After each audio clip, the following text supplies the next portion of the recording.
This seance was recorded on the 11th of January 1967. Medium, there's the Flint. Yeah. Oh, and the same to you, Mickey. Well, it doesn't apply to me. No, of course not. Because I haven't them years. No, I remember your It's telling a me that. material thing, isn't it? Yes. I mean, you go by the moon and the stars and the calendar and all that. Well, it doesn't affect us, you see. No. Anyway, I wish you a happy new year, and I hope it's a peaceful one. And I hope you'll get yourself sorted out a bit. Yes, thank you. Did you have a nice rest? Well, yes, I did really, and I certainly didn't come down to your side. I had a bit of a break, didn't I? I'm so glad. Did you see your parents? Oh, well, yes, I do see them, but I'm not really... Well, just as I'm not... don't misunderstand me, but there's not much there, you know what I mean? We're not sort of very close. No, that does happen, You see, that, with all due respect, they haven't progressed very far. Oh, And one tries to help them, you know. But you see, they're both sort of, well, I suppose I don't mean this unkindly, but they both were very selfish people. Oh, well. Yes, all my mum thought about was going to the public houses. Oh. You know, drinking and all that, you know. Yes. She was, stupid really, I think, don't you? Yes. But you don't go to pubs, do you? No, but it's not one of my faults. I'm sure I don't see any harm in going to the pub and having a drink. But there's some people that just sit there all night and get drunk, don't they? Yes. No good at all. It doesn't do any good physically, mentally or spiritually. Yes. And they meet the wrong people quite often, don't they? They do. You don't go to church now, do you? No. I always think churches and pubs are very much alike. Oh, do you? Oh, dear. Really? Well, yes, in a kind of way. Yes, I was going to say something, but I won't. Oh, you better be careful. Well, perhaps one day I'll explain what I mean. Yes, do, Mickey. I love what you tell me. It becomes a habit, you know, Yes. and people get drunk, don't they? And they get light-headed and other stupid. Well, sometimes people go to church, circumstances. they get old-fashioned. I get ideas stuck in the nuts, you know, nothing's any good, only what they set leave, you know. Yes. They're narrow-minded and prejudiced, and they're not open to reason or truth, and they think that no one else is right, only them. They get very sort of, I don't know. Yes. I think it's a kind of dope, like drink. Yes. Ha. Do you remember any of your former incarnations, Mickey? Oh, vaguely. Vaguely. I'm not very interested. I know. Do you want to know about incarnations? Oh, I'm very interested, I yes. can't see much point in it myself. Can't you? No, because, I mean, after all it's done, ain't it? You've gone through it, you've experienced it, you've learned, or at least I hope you have, and you've assimilated all that one can hope to assimilate. It's played its part, it's had its purpose, and well, what a good I can't see much point in going back on it. Oh, I see. I mean, to me, it's going forward that matters, not going back. Yes. Oh, I do agree about that. Because you're quite a case, really, aren't you? Yes, you say so. Well, in a way you are. Yes. You've changed a lot, of course you have. Well, it would be wrong not to, wouldn't it? But you were never as narrow-minded as some people, was you? No. Your No. husband was very prejudiced, really. When I say prejudiced, he had very strong fixed ideas about religion, didn't he? Did he? Yes. Oh, you should know. Well, perhaps not during the years I knew him.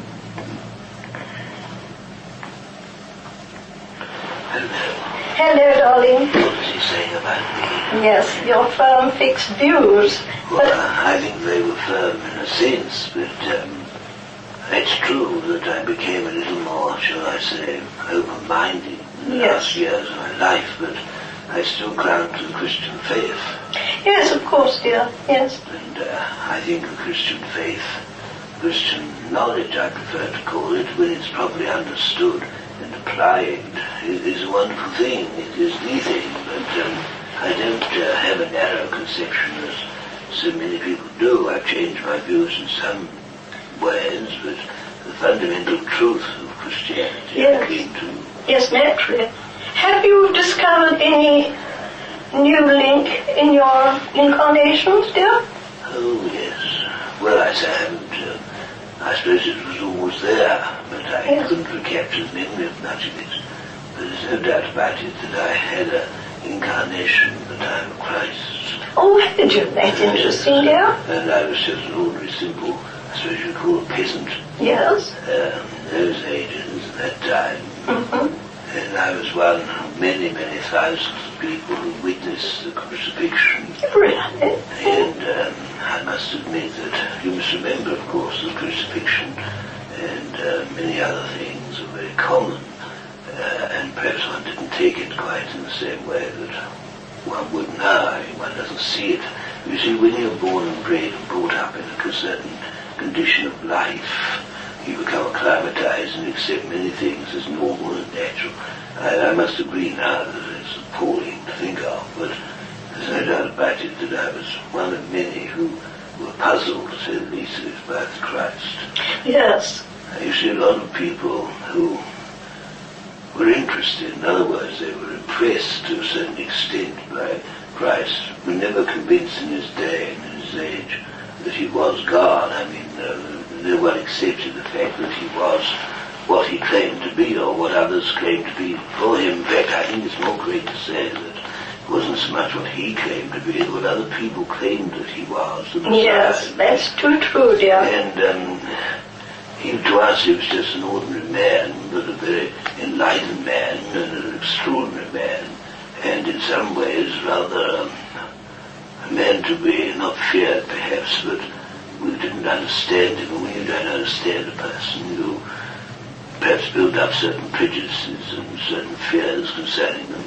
And some of the things that he was able to achieve, indeed some people looked upon him as a sort of magician. And it's extraordinary how the effect he had on people in different ways. Yes. I was neither for nor against. I thought the whole business with the crucifixion was appalling in his case. Yes. What nationality were you, dear? Well, An Arab, I suppose. an Arab, no, I wasn't an Arab. Weren't you? I was a Jew. Oh, a Jew, I see. Yes, of course. Yes. But I was only an ordinary peasant, and inasmuch that I had no sort of place, I was a man who, I suppose in my religious beliefs, was as strict as any. I accepted without question, as we all did more or less. And this Christ was a man whom, quite frankly, though we didn't understand him altogether, because of certain things that were said and certain claims that were made by his disciples. In fact, the man himself, I think, was quite different to what often has been depicted. I only know that what I've been told and what I remember myself, that he was not only a man as other men are, but he was a man of striking appearance, certainly nothing like any of the pictures that one sees too commonly on earth.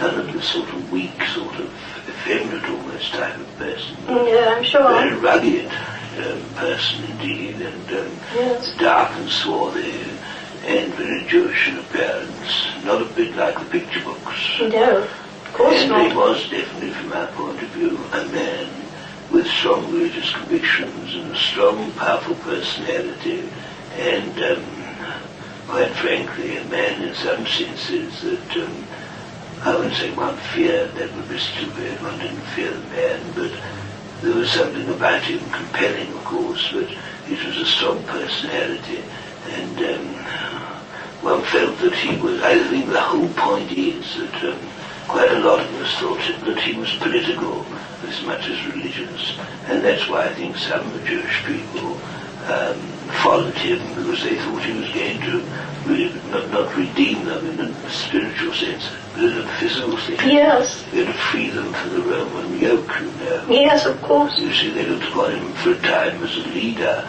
and I think it is purely on those lines that the Romans were afraid of him. They thought upon him as a man who was creating a lot of disturbance politically. I don't think it's one moment that there was a religious aspect involved, and they couldn't have cared tuppence about that. But people clamoring around him, they thought this was going to be a political organization, and a powerful one at that, if it were allowed to continue, and I think that they were very glad to get rid of him. Yes. I suppose I wasn't with you in that incarnation? No. Lord Darling was saying that he thinks that in time we may have more positive evidence of reincarnation. Do you think that's possible? I think it's feasible. Of course, I think it's always going to be a very difficult thing to prove. For instance, one may, by communication like this, prove one's identity by references to past events and circumstances appertaining to oneself and one's family. One can prove one's survival after so-called death, but to prove one's living upon Earth centuries ago is much more difficult. I don't see how one can really prove that. No, if only those books of yours weren't burnt down in the monastery, we might have been able to trace something. That's feasible, yes. Well, if you can think of any way in the future, darling, will you let me know? Well, it's possible. I don't quite know how. No. I suppose if one can prove that certain manuscripts that one may have written, for instance, are still in existence and have never been discovered, and one can point to that discovery, that would be a proof, wouldn't it? It would, but that would be different. But I don't know. In my case, I can't. Well, there's no such thing. Yeah. There was a very big fire in the monastery where I was. A lot of things are destroyed. Yes, that was a very interesting incarnation. I often read about it. Well, darling, could you tell me perhaps something more about your present, your home, your surroundings in more detail, your way of life, your day-to-day? Of course, I know you haven't got days, but I would so like to have just a little more detail. It's important for people to realize that this world of ours is a very real world. It's not a sort of ethereal world or a wishy-washy affair. It's a solid world in which everything around and about us is solid and real. Our bodies, to all account and purposes, are solid as the conditions under which we live. There's nothing sort of ethereal in as much that we are sort of transparent or something like that. We are quite solid. Our physical bodies, our bodies, spiritual bodies, call them what you will, are just as physical in a sense to us as yours are to you. And for that matter, so are our buildings and houses. Yes. These are not things which just appear because you think about them or because you want them. It's true that fundamentally everything is created by the very power of thought and the desire for things which are necessary. But these things don't just happen by thinking. You have to have artisans, you have to have people who are capable of building and designing. There are substances that are drawn from the matter of, I use the term earth, matter of earth or condition of life in which we live. You see, we have a solidity. We have substances which we can use for construction. Buildings are built, architects design, and there are many styles according to the individual's outlook and idea of things. That's why in some spheres you will have architecture which is very typical, shall we say, of the Tudors, or another will be very Grecian in appearance. And in fact, the more highly evolved stages of existence, the buildings are possibly more of a Grecian type. There are vast edifices, vast halls, vast libraries in which are housed enormous quantities of books, for instance, although there again, as you progress, you do find that it's not necessary to read. For instance, one can read over here if you want to, but the point is that as you progress, you find it's not even in a sense necessary to read. You can recapture, if you can use the expression, in the atmosphere, all manner of thoughts. For instance, if an author on earth, like, say, Charles Dickens, who wrote many, many good books, those books have become such in themselves classics, and the characters in them, by the very infusion, you might say, not only of the author's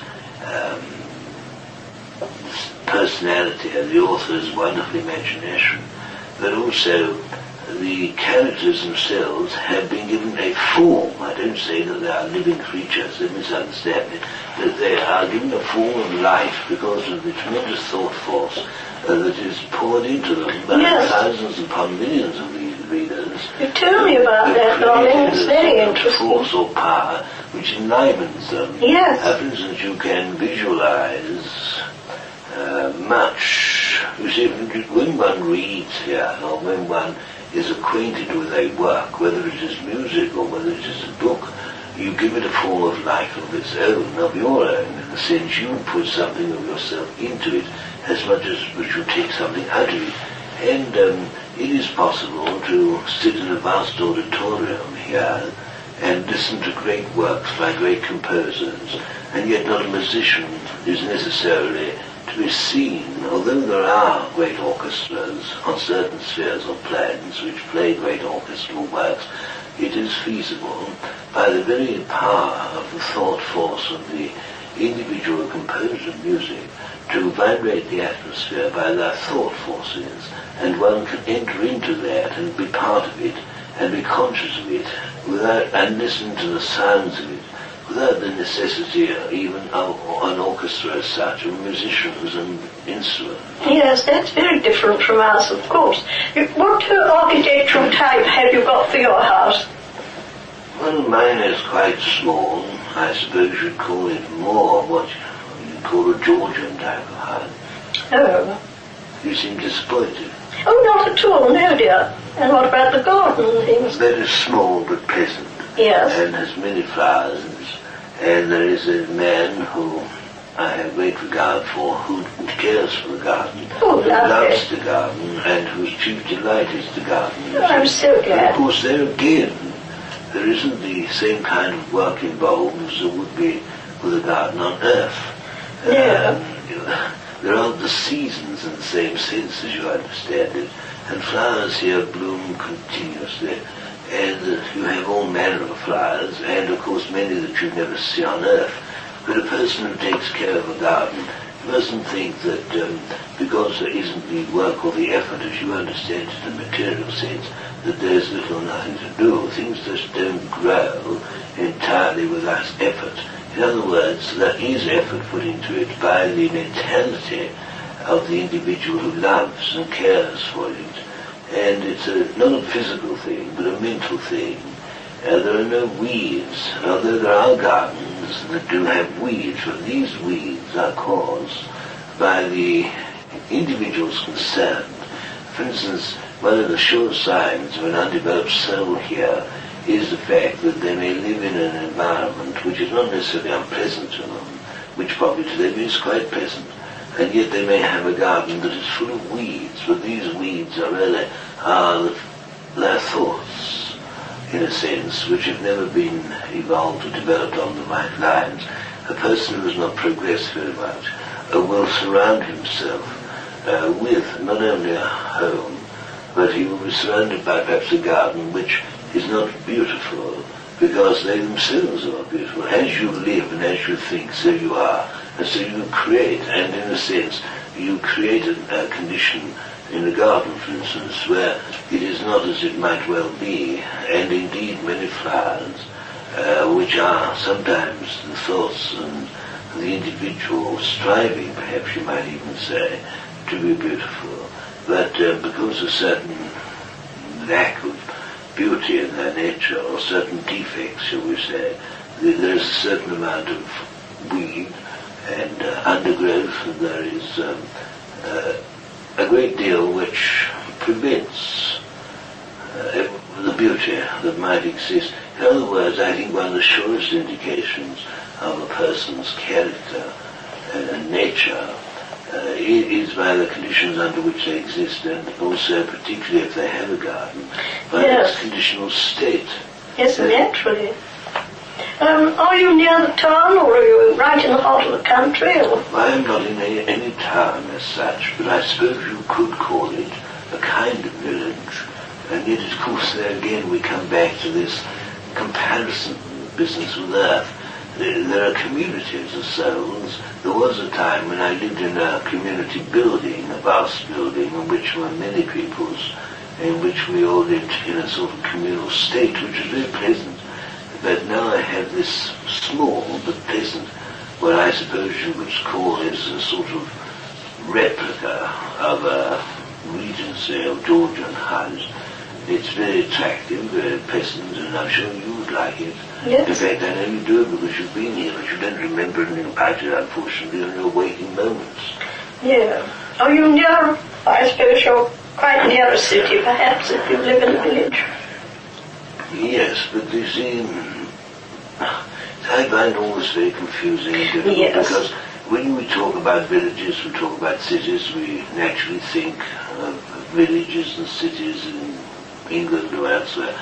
And there are cities, of course, which are near Earth, and on planes near Earth, which are in some senses very similar. And indeed, you might say that they're very like. But as you progress and you enter into a different sphere of progression, you create and you are partly responsible for, although other people living there also play their part. But the point is that you're living in a community which is a city, or can be, if you like, a city, but it's without many of the trappings, as you understand it, of a city life. For instance, there's no buses, there's no need for transport. We can transport ourselves from one. You are lucky in that, dear. I thought. We have no inclement of weather. The weather is permanently pleasant, and yet there is no sun as such. We are in light, and there is light, a beautiful light, but soft and pleasing, and there's little or no shadow. Now, you may think it's very difficult to appreciate a world in which there is no shadow. Indeed, some people would say that without shadow you can't have any real beauty. You must have sort of shadow. But there is no shadow in the same sense that you understand the meaning of the term, because there's no sun rising and sinking and so on. But there is a kind of twilight condition, but which does give us some, if you like, change. And that is a period of time when if we wish we can rest, and we sometimes do. But shadows as such do not exist, but that doesn't mean that everything is stark. No.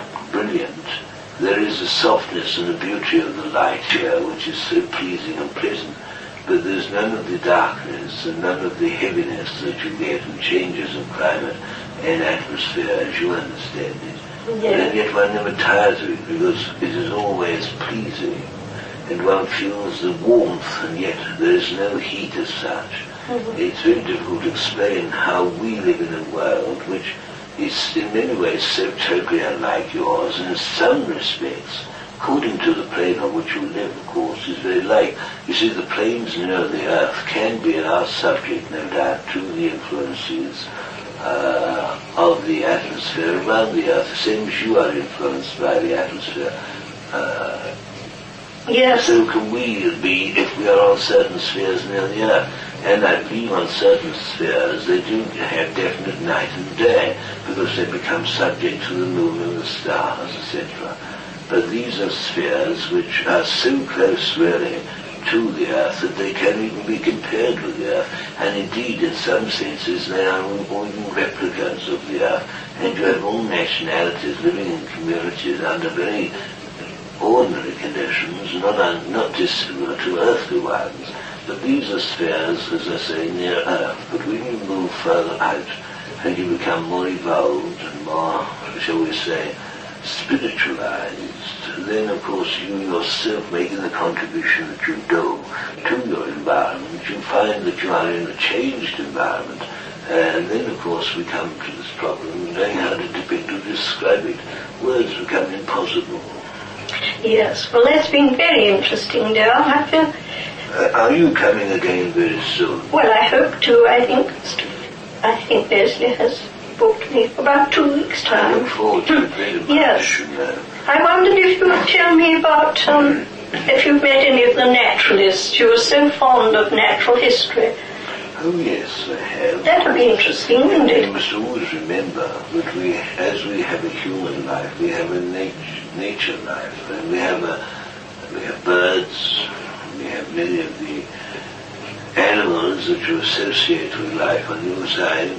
Of course, certain animals or certain forms of animal life no longer exist here because they were in their infancy. They were, as it were, undeveloped. Yes. And of course, they do not have life in the same sense here. They cease to exist, put it like that.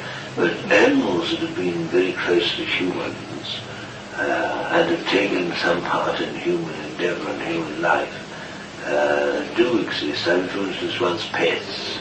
But there again, it isn't just only a domesticated animal that exists by any means, because there are many forms of animal life which in their own fashion, in their own way, are quite developed. And they have great feeling, emotion, even when on Earth, and great understanding. We sometimes do not credit the animal world with a great deal of intelligence, but it has. Yes, yes, of course. What animals have you at present? I know you said you had 2 or 3 dogs. Yes, and several cats, parrots, birds. Huh. And say having your parrot. Yes, does that surprise you? Yes. Oh, you'll be surprised, I'm sure, because here they live in a natural state. And it's a great joy, because sure. the plumage of the birds here is so wonderful. Yes. Of course, they can be an often are on Earth, and I do love colour. Yes, And, so do I. Well, you know that. Full of colour. Yes. Magnificent colour. Yes. And many colours of which you have no knowledge exist over here. Yes. But sometime I must try and give you a more detailed description, but it is extremely difficult. A description of colour, or do you mean of nature? Of everything. Yes, yes, I would like that very much, dear. But I'd like to take this opportunity, I know it sounds very mundane, to wish you a very happy, very peaceful year. Thank you. And I'm hoping it may be a year to some extent, although you may not particularly want it, yet I think it is, and it will be good for you, but some change. Yes, I yes. think you will yet change your abode, you know. Well, yes. I think it will be good for It you. served its purpose. Yes. Yes. But I'd like to see you in the slightly, well, a more congenial condition. Yes. Put it like that. Yes. Anyway, I shall help you. Thank you, I must darling. go. I'll speak to you again soon. Yes. God bless. Bye-bye.